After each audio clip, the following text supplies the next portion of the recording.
Attack में 5 Israeli सैनिक मारे गए।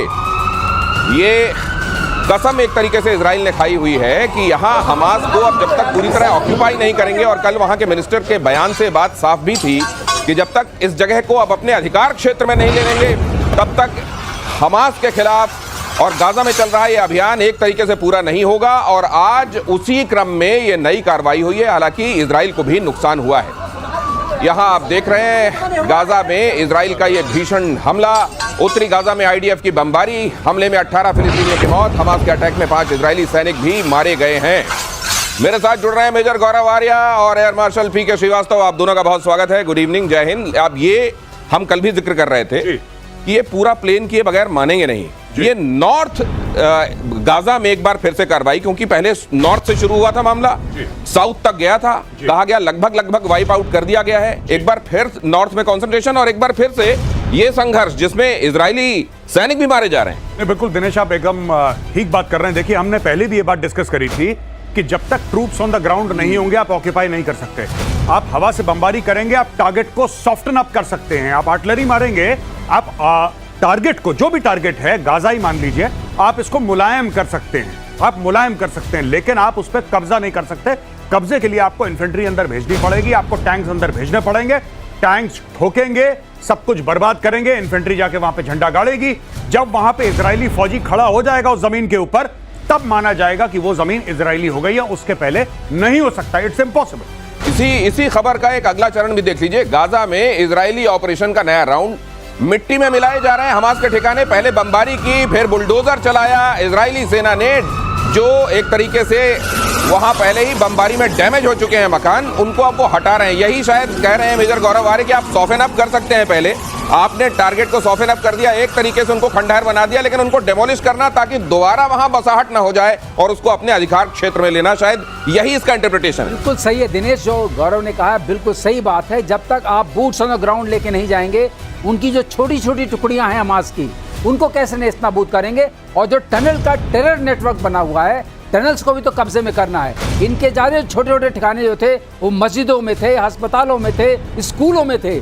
हर जगह घुसना पड़ेगा, हर दरवाजे पर दस्तक देनी पड़ेगी, और ये काम चला आ रहा है, करना पड़ेगा। इसको ये बिगिन डॉक्ट्रिन भी बोलते हैं। जिनके प्राइम मिनिस्टर बिगिन थे, उनके नाम पे बिगिन डॉक्ट्रिन बोलते हैं कि हवाई हमले तो सिर्फ उसको सॉफ्टन अप करने के लिए हैं। आपने वो हटाया, जिससे जब फौजें जा रही हैं तो उनको ज़्यादा रेजिस्टेंस नहीं हो।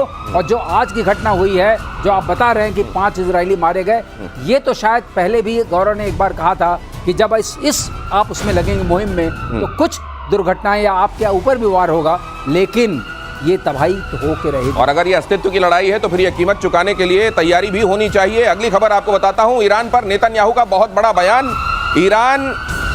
ईरान के एटमी और मिसाइल वाले खतरों की तुलना उन्होंने ट्यूमर से की। उन्होंने कहा कि ट्यूमर को हटा दिया, लेकिन निगरानी होते रहना जरूरी है। नेतन्याहू ने कहा, ईरान के खिलाफ ऐतिहासिक जीत हमने हासिल की है। ये कई बार यहाँ एयर मार्शल पीके श्रीवास्तव भी ये कहते हैं कि इस तरह के लोगों का जो इलाज है, और ये मेजर गौरव आर्य भी कहते हैं कि इनको एंटीबायोटिक या उनको साइक्लिक कीमोथेरेपी देते रहना बहुत जरूरी है। लेकिन सर, ये साइक्लिक कीमोथेरेपी कितने दिनों तक देते रहेंगे? क्या इनकी जब तक ये इजराइल वजूद अपना बचाने की लड़ाई लड़ रहा है, तब तक ये लड़ाई भी क्या अनवरत चलेगी? एटर्नल है ये? नहीं, देखिए, जब तक, सिंपल सी बात है, वही बात है जब हम बात करते हैं इंटेंट और कैपेबिलिटी की। आपके प्लेटफॉर्म में कई बार बात कर चुके हैं। इंटेंट क्या है उनका? इजराइल को बर्बाद करना, अमेरिका को बर्बाद करना। कैपेबिलिटी क्या है इनकी? Nuclear weapons, ballistic missiles. ये 2 बातें क्लियर हो गई ऑडियंस के सामने। अब दिनेश भाई, सिंपल सी बात है कि आपने अगर कैपेबिलिटी एक लेवल से हटा भी दी, कैपेबिलिटी तो दोबारा डेवलप हो सकती है अगर आपका इंटेंट हो। और अगर आपकी कैपेबिलिटी है, इंटेंट कैन चेंज ओवरनाइट। भाई, आप में कैपेबिलिटी है बिल्कुल, और आप ये चाहते हैं कि इजराइल को बर्बाद करना। आप कितनी भी कस्में खा लें, कितनी भी कागज साइन कर लें, जिस दिन आपका दिमाग ठनका, आपको पता है मेरे पास बैलिस्टिक मिसाइल है, उसके ऊपर न्यूक्लियर वॉरंट लगा हुआ है, वो आपको बटन दबाना है। तो ये जो चीजें हैं, ये इजराइल को पता है। इतना सा इजराइल है, अगर आप मिडिल ईस्ट का मैप देखेंगे, आपको दोस्तों इजराइल मिलके नहीं मिलेगा। आप जूम करेंगे तब जाके दिखेगा छोटा सा ऐसा टुकड़ा इजराइल। उसको गायब करना बड़ा आसान है अगर ईरान के पास न्यूक्लियर वेपन्स आ गए तो, और ये कभी नेतन्याहू होने नहीं देगा। लेकिन ये इंटेंट वाली जो आप बात कह रहे हैं, इधर तो देखिए नेतन्याहू गए और अमेरिका में जाके, आगे मैं वो खबर दिखाऊंगा, उस पर तफसील से हम जाएंगे। लेकिन ये कहना कि देखिए हमने आपका नोबेल के लिए नाम प्रपोज किया, देखिए रिकमेंडेड लेटर, ये दिखाना कि भाई ये देखो व्हाट्सएप देख लो, हमने मैसेज किया है, ये क्यों करना पड़ रहा है? देखिए ये तो करना इसलिए पड़ रहा है हाँ। कि इसके बिना किए उनका चारा नहीं है। कहीं ऐसा तो नहीं है कि ट्रम्प ने कहा कि सुनो मेरे को नोबेल मिल जाने दो, उसके बाद राउंड 2 शुरू होगा, उसमें जो करना हो कर लेना तुम। यही चीज ओबामा के साथ हुई थी। हाँ। यही चीज ओबामा के साथ हुई थी। पहले ओबामा को मिला नोबेल पीस प्राइज हाँ। और उसके बाद ओबामा ने पूरी दुनिया का हलवा बना दिया था। और ये देखिए कमाल की बात, सर मैं माफी चाहूंगा, मैं इंटरप्ट कर रहा हूं आपको। सबसे बड़ी बात क्या है, देखिए सबसे बड़ी बात इसमें यह है कि इजराइल एंड पाकिस्तान जो कि कट्टर दुश्मन है, दोनों ट्रंप को रिकमेंड कर रहे हैं कि भाईजान आपको मिल जाए, आपको नोबेल मिल जाए। पाकिस्तान भी लिख के दे रहा है, इजराइल भी लिख के दे रहा और है। ये देखिए दिनेश ने बहुत सही पकड़ा है। हाँ। ये इजराइल इसलिए कह रहा है कि ले लो पीस प्राइज, उसके बाद हमें खुला छोड़ फिर दो। हमको पीस करने दो। खुला छोड़ दो, हम फिर करेंगे अपना काम। तो ये वाली बात चल रही है और बिल्कुल सही है। और जो आपने पहले बोला था नीयत कैसे बदलेगी, हाँ। इंटेंट, हाँ। नीयत तब तक नहीं बदलेगी जब तक कि नीयत रखने वाला नहीं बदलेगा। है बिन होए न प्रीत। नीयत रखने वाला नहीं बदलेगा। हाँ। तो नियत रखने वाला तो अपनी जगह कायम है सर, वही तो। हाँ शाह थे पहले, हाँ। अब ऐसी नीयत नहीं थी। हाँ, शाह पहलवी की। नीयत रहने तो फिर ये नियत तो रहने दी जा रही है ना सर। सवाल ये भी, अगली खबर देखिए, ब्रिटेन के जहाज पर इजराइल ने दागा बॉम्ब। ब्रिटिश जहाज गैलेक्सी लीडर। अब आप सोच रहे होंगे भाई इजराइल क्यों दाग रहा है बम ब्रिटेन के जहाज पर, तो वो भी देख लीजिए। ब्रिटिश जहाज गैलेक्सी लीडर पर यह हमला हुआ। असल में हूती विद्रोहियों ने कब्जे में कर लिया था ब्रिटेन का जहाज। इजराइल पर हूती हमले के जवाब में यह पलटवार हुआ है। अब ये देख लीजिए आप, ब्रिटेन जो है उसका जहाज हूती ने किया कब्जा। इजराइल का भी कहते हैं कुछ स्टेक था उसमें, लेकिन कहा फिर जाने दो, अगर ये जाती है भैंस पानी में तो जाने दो, लेकिन सर लेकिन ये नुकसान। हाँ। तो ब्रिटेन ने कहा होगा कि भाई मेरा थोड़ा ख्याल कर लेते, मेरे से टेलीफोन करके पूछ तो लेते।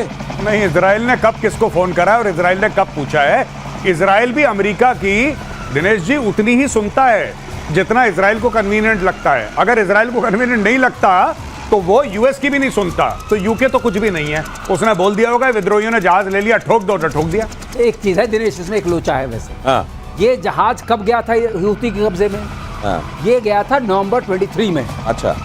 तब से उनके पास है। अच्छा। और ये जहाज इन्होंने अपना कमांडो ऑपरेशन करके पकड़ा था। ओके। जब पकड़ा तो जहाज में कोई सामान नहीं था, जहाज नॉर्मली कार वार लेके जाता है। अच्छा। इसमें कोई सामान नहीं था। इसके ऊपर उन्होंने लगाए थे रेडार्स ओह। और इससे देखते थे रेड सी चैनल्स को। तो अब आप ये कह रहे हैं कि नाम का उनका था लेकिन अब काम का इनका हो गया। यहाँ लोचा है। ओह। तो इसलिए इसको मारने में सबका साथ है, मारो।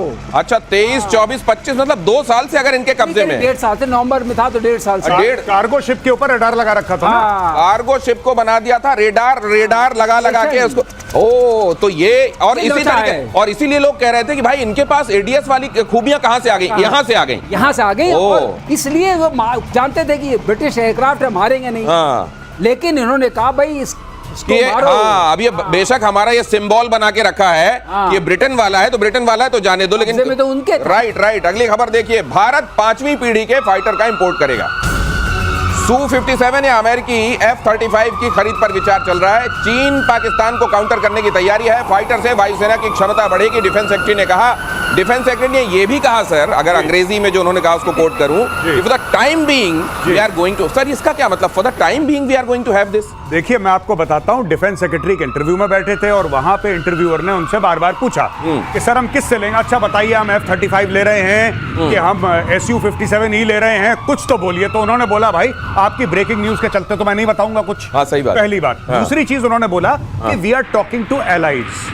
अच्छा, शो शुरू होने से पहले मैं और सर एक साथ बैठ के गेस्ट रूम पे इसी टॉपिक के ऊपर चर्चा कर रहे थे।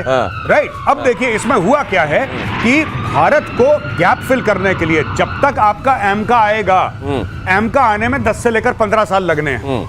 अब प्रोटोटाइप आएगा, उसके बाद एयरफोर्स उसको टेस्ट करेगी, एयरफोर्स अपने 15 फीडबैक देगी क्योंकि एयरफोर्स को अपने हिसाब से चाहिए। उसके बाद वो बनना शुरू होगा, फिर उसके ऑर्डर्स मिलेंगे, फिर वो बनेगा, फिर वो इंडक्ट होगा।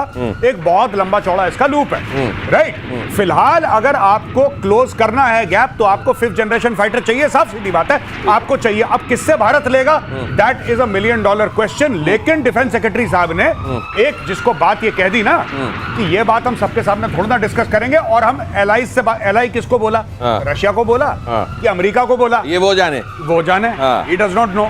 ही इज सेइंग कि नहीं हम नहीं बता सकते। नहीं, लेकिन अब ये डॉट इसी का नाम है स्ट्रेटेजिक एम्बिग्विटी। स्ट्रैटेजिक एम्बिग्विटी, ऐसा बोलो लोग समझे नहीं। रणनीति का स्पष्टता। अब ये रणनीति का स्पष्टता अगर